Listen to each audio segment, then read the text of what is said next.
Hello friends, welcome to badaclass.com. My name is Anurod Ankit and I am back with part 2 of the MCQ on Indian polity. ये MCQ UPSC, SSC, banking, railway and किसी भी competitive exam के लिए quite helpful है. So let's start the series. Friends, question number 1 to 10 हमने part 1 में discuss कर लिया है, तो we will start with question number 11. First question, in which case a joint session of the Lok Sabha and the Raj Sabha is convened by the President? The options are when a financial bill is to be passed by the Lok Sabha and the Raj Sabha with 2/3 majority. Option B, to impeach the President. Option C, if after a bill has been passed by one house and transmitted to the other house and the bill is rejected by the other house. And option D, all of the above.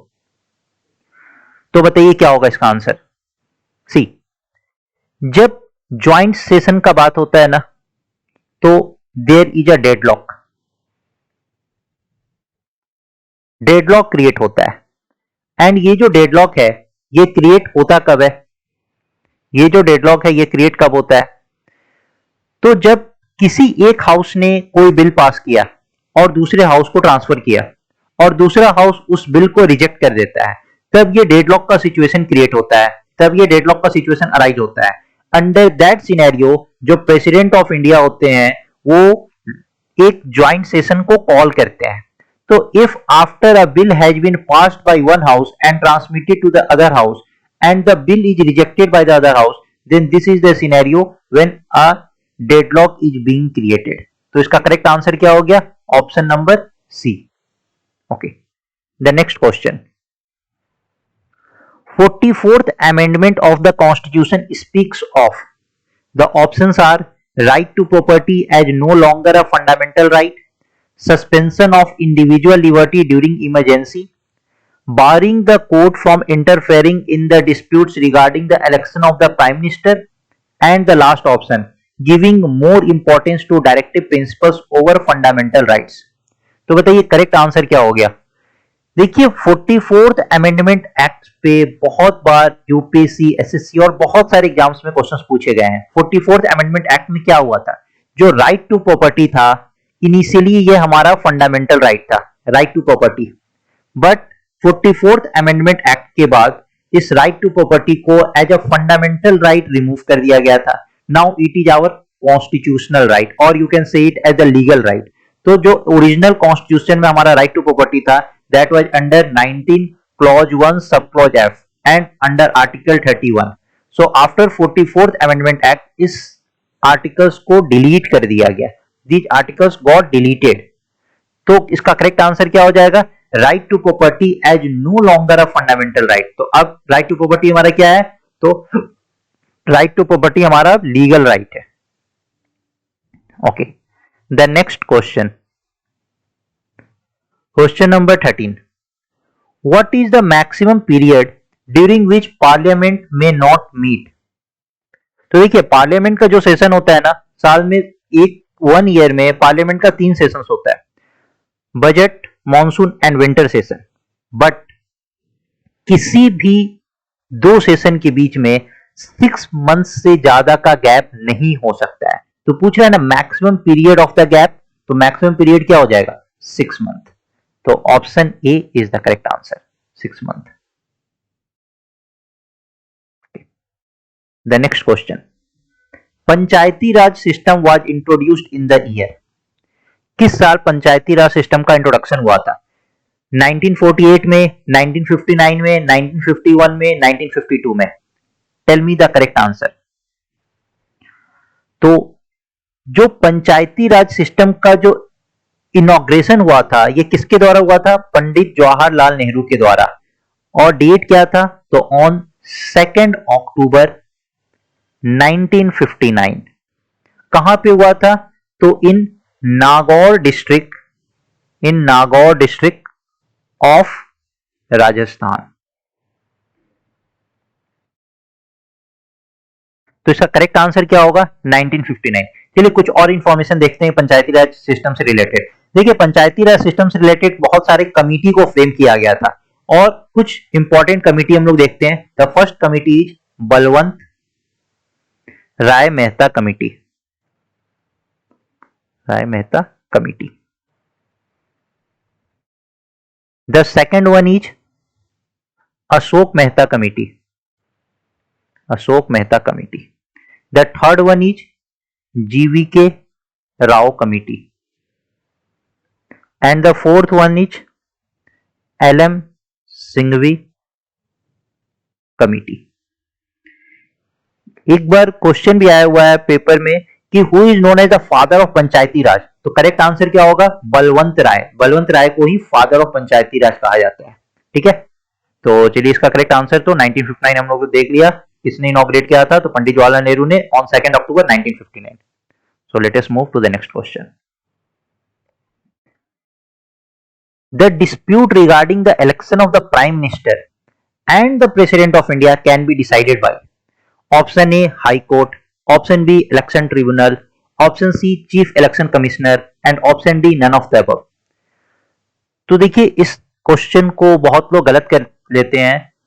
As वो देखते हैं कि जो dispute regarding the election of prime minister, तो जैसे ही उन्होंने prime minister देखा उन्होंने हाई कोर्ट बोल दिया. बट यहां पे prime minister and president of India दोनों गिवन है. तो इसका करेक्ट आंसर क्या होगा? तो इसका करेक्ट आंसर होगा none of the above. Because prime minister का जो डिस्प्यूट होता है, election dispute, that is decided by, तो प्राइम मिनिस्टर हो या स्पीकर हो, इनका कोई भी इलेक्शन रिलेटेड डिस्प्यूट होता है that are regulated by provisions of representation of people act 1951. और इस एक्ट में ये क्लियरली मेंशन्ड है that any dispute relating to the election of prime minister और the speaker of Lok Sabha is to be determined by high court. तो prime minister के case में ये किसके द्वारा डिटरमाइन होगा? हाई कोर्ट के द्वारा ये डिटरमाइन होगा. But in case of president under article 71 it is clearly mentioned that the dispute arising out of the election of president of India और vice president of India, vice president, shall be decided by Supreme Court, shall be decided by Supreme Court. तो president के case में क्या होगा? Supreme court. Prime minister के case में क्या होगा? High court. तो यहां पे आंसर क्या हो जाएगा? None of the above. चलिए नेक्स्ट क्वेश्चन. ये क्वेश्चन तो वही सेम रिपीट हो गया. The dispute regarding the election of prime minister and the president, तो सेम. इसका तो आंसर हो गया D, none of the above. Okay, question number 17. Directive principle of state policy are contained in. Directive principle of state policy कहाँ contained है? तो part 1 of the constitution, part 2 of the constitution, part 3 of the constitution, part 4 of the constitution. Tell me the correct answer. क्या होगा? देखिए ये तो बहुत easy सा है. डीपीएसपी कहाँ पे मेंशन्ड है? तो DPSP is mentioned under part 4 of the Indian constitution. तो इसका करेक्ट आंसर क्या हो गया? Option number D, part 4 of the Indian constitution.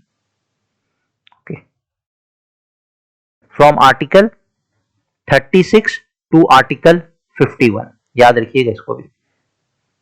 DPSP को 3 पार्ट में डिवाइड किया गया है जो हम लोगों ने पार्ट 1 में ये डिस्कस किया था. Okay, the next question, question number 18. By which amendment to the constitution the fundamental duties of the citizens were specified. किस अमेंडमेंट के थ्रू फंडामेंटल ड्यूटीज सिटीजंस का उसको स्पेसिफाई किया गया था? तो means fundamental duties original constitution में नहीं था, बाद में इसको इनकॉर्पोरेट किया गया. तो किस अमेंडमेंट के थ्रू? तो in 1972 by 42nd amendment act 10 fundamental duties were added.